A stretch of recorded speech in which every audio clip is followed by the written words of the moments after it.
What's your stance on the ballot initiative to change the way that we draw district lines?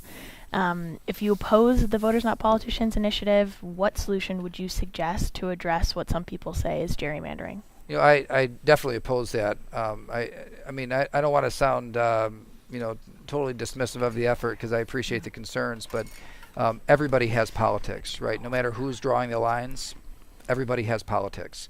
And so the idea of we're going to have these people's politics at play as opposed to those people's politics at play, somebody who has to face voters, I just think that's a better option in terms of drawing the lines. But there are rules in place in Michigan that are very objective, right? That have been respected ever since the Supreme Court, around the time I was born, actually put into place.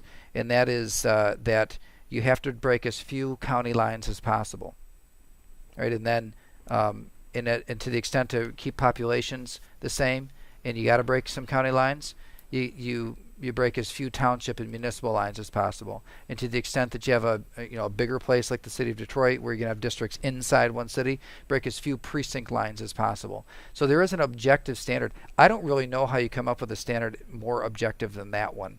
And so if you were to come up with a map that broke jurisdictional lines less than what was passed, I think you could take it to court and beat it. So that's there's an objective, logical standard in place. Now, I get it, the idea that people say, well, some of these districts are lopsided. People do tend to live in communities that have the same types of political positions as them. In Michigan, we see that. There are some areas where if you wanted to make Detroit a 50-50 district, you'd have to gerrymander it. But if you don't gerrymander it and follow the rules, the non-gerrymandering rules that we have in place today, then they're going to be lopsided districts.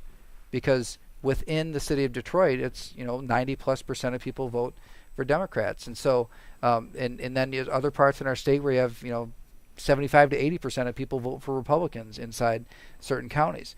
And so when you take those things into consideration, I just think that that the whole approach, I think it's well intentioned, but I think it makes it less objective than the system that we have today.